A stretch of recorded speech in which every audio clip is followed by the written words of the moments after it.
What is up, all moviegoers? TCT here again. It is 8 o'clock in the morning. This is the earliest I've been to a movie since Star Wars The Force Awakens. This is crazy. But Avengers Endgame is worth it. This is going to be worth it. I have all the faith in the world in the Russo brothers to deliver a good, clean film. The Russo brothers are really on the rise here in Hollywood.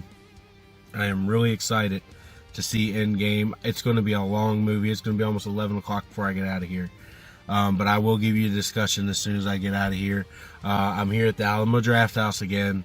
I was able to snag tickets. Thank you guys for putting new showtimes in, because 2 weeks ago they sold out all their shows here, which is crazy. They had to put 8 o'clock showtimes in order to get, you know, I mean, I'm in Charlottesville, guys. I'm in Charlottesville. It's a pretty big town now. It's starting to get more popular and all that, but I've never seen a movie like this, other than Star Wars, sell out like this.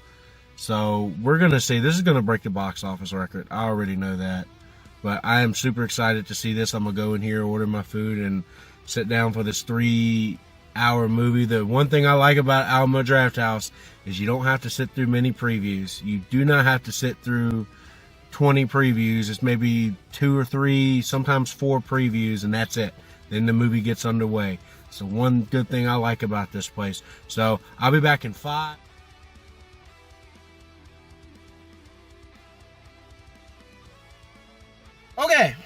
Okay. I was wrong. This one was, to me, I like this one more than Infinity War. I didn't think I would, but I did. I like the writing better than Infinity War. Infinity War was more action-packed. This one had a lot of action, but this one was very well written. It was so well written. I want to kind of give you a non-spoiler real quick, and then I'll get into some big things that happen. I'll let you know when, if you haven't seen the movie, so I don't spoil it for you. This movie was gold. It was a perfect end. It was a perfect fourth Avengers. It wrapped everything up nicely, so if they never want to do another one again, they really don't have to. Everything ended just as you would expect, just as most people predicted it was going to end. There's a couple crazy turns and stuff at the end, you'll see as well, but there were some fantastic moments, great moments, huge battle scene at the end.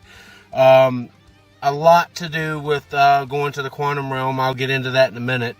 But overall, Avengers Endgame is great. Now I'm going to get into some spoilers. If you have not seen the movie yet, do not listen past this point.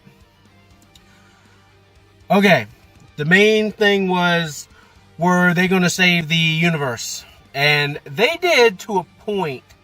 There were a lot of factors to be played there.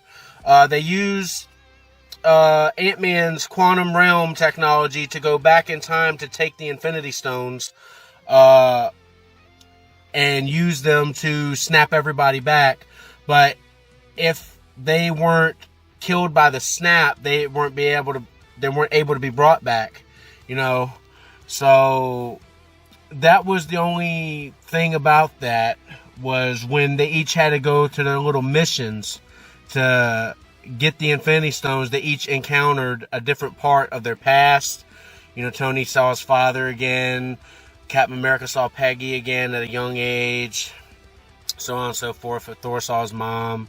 Things like that, you know, it was good stuff. The biggest moment during that was when Hawkeye and Black Widow were on the same mountain that Thanos threw Gamora off in Infinity War. And, of course, to get the Soul Stone, you have to sacrifice someone you love. And Black Widow ended up sacrificing herself to the point now she can't come back. So our first really big casualty was Black Widow. And that was a sad moment. It was a very sad moment, but we know Scarlett has performed well over the last 10 years, and she really had no desire coming back, I don't think. If she does, it could be in another capacity, but who knows. But that was a very powerful moment. And I also love how the movie played on everybody's emotions at the beginning, to where Thor had even drunk himself. Like, it had a 5-year time jump. Thor had drunk himself into a 100-pound weight gain, basically. He was doing nothing but eat. He was Fat Thor in this one. which is pretty ironic, and it's exactly what would happen.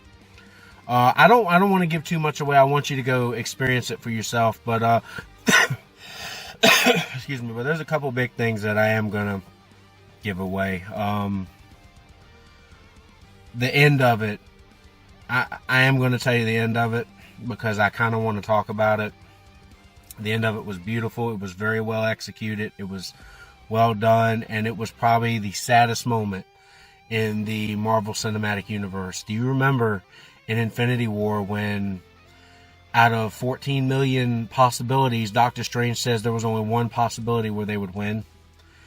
Well, that possibility was Tony Stark putting on the glove and snapping his fingers and getting rid of Thanos. But in doing so, he couldn't harness the power, and it burned half of his body. And I think the coolest moment, there was a couple cool moments in that battle scene. That battle scene, one moment, they were getting whooped. And Thor, who had gotten his hammer back earlier in the movie, had gotten knocked down, and all of a sudden you see the hammer moving. She's like, "Oh, Thor's going to bring the he's going to bring the hammer back. He's going to bring the hammer into his hand," and the hammer goes the opposite direction. And Captain America has the hammer, and the whole crowd in my movie theater exploded when that happened. Captain America is worthy of Thor's hammer, and he used the hammer magnificently. And Thor, with a big grin on his face, he's like, "I knew it." I love that moment. That was a powerful moment. And then the moment when Hulk snapped his fingers and got everybody back that was erased. But, Thanos kind of interfered with that. But, you have to see the movie. I'm not going to get too much into that. I want you to experience this movie. He brought everybody back. So all the team, everybody came through one of Doctor Strange's portals. The coolest moment was when Tony saw Peter again and gave him the biggest hug. Not to mention Tony Stark and Pepper have a daughter now. She's 5 years old. Ant-Man, his daughter grew to like a teenager now. Everything changed in that 5-year time span. Captain Marvel was in the movie. Not as much as I feel she should have been, but she was perfectly done in the movie. I will say that. She didn't really have to do much of anything because you knew that she was extremely strong. And she actually does kind of save the Avengers to a point at the end of the movie. But like I said, I want you to experience that, so I'm not really going to get into it. But overall, at the end of the movie, Iron Man cannot harness the glove. He's the only one that can put it on because Doctor Strange looked over at him. So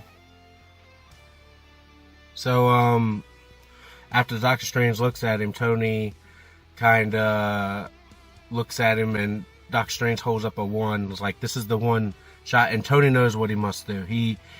He knows that humans can't harness the power of the gauntlet, which is why Hulk was okay, because it's gamma radiation.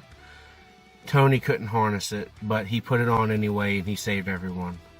And in that moment, everybody came over to Tony. Rhodey put his arm on Tony, kind of like an "I love you." Peter, the same moment we felt when Peter died in Infinity War, it was the same moment when Iron Man was dying in front of him. Peter was doing it, though. Like, Peter was just like, "Oh my God, no, no, no, no, no, no, no." And then the most beautiful thing was Pepper was actually using her Iron Man suit to fight the battle. Everybody, every character in every movie was fighting in this. Hank Pym was fighting in this. Hope was fighting in this. Like, the characters you would never expect. The side characters in Doctor Strange were fighting in this. I mean, they needed everybody they could get to win this thing, and they did. They did it beautifully. I really appreciated that. But at the end, after Iron Man passes, they have each movie's team staying on the dock, and it kind of pans from the dock all the way back to the house. Each team, you have Captain America's, movie characters, and then you have Iron Man movie characters. You have some of the Avenger characters, and then it goes per movie and stuff like that. And then on the steps of the house, as it keeps going back, there is Captain Marvel standing there, and then you see coming around the corner of the cabin, there's Nick Fury, and Samuel Jackson has tears in his eyes, because it's Tony's funeral. They let off kind of like a Viking funeral, his heart that powered him over the years. You know, the one Pepper gave him that said proof Tony Stark has a heart. They put it on the flower bed and they let it roll down the river. But I think some of the most powerful moments was them trying to explain to his daughter, and his daughter, he left a message for his daughter, and his daughter saw it, and it was very beautiful. I love that Pappy, or Happy, that's his name, sat there with Tony's daughter and was like, "Look, kid, I'm going to take care of you. I'm not letting this go in vain." Like, that's pretty much what it was. He's like, "I'm going to be your godfather. I'm going to do everything for you," and it was so beautiful. And Peter even was with Aunt May at the funeral, and you could tell like that's going to change him. I wonder how that's going to change him. Because that's another father figure he's lost. That's always what I felt when I saw the Iron Man and Spider-Man friendship that was going on in the last few movies. But anyway, Avengers Endgame, it's a pretty sad film.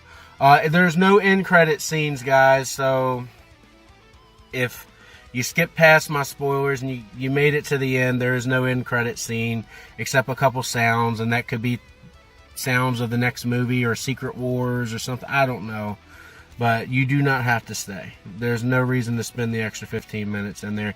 They end it perfectly. There's no extra credit scenes. Avengers Endgame, I gave it a perfect score. I couldn't find many flaws with it other than the fact they didn't use Captain Marvel nearly as much as I thought they were gonna. But that's not a flaw because I'm not, like I said, I'm not a big fan of her character. I've never been a big fan of her character. But she was great in the movie. I will say that. But I loved it. What do you think? Leave your comments below. Endgame is an amazing written movie. It's amazing action in it as well. I give it a thumbs up. I really enjoyed this movie.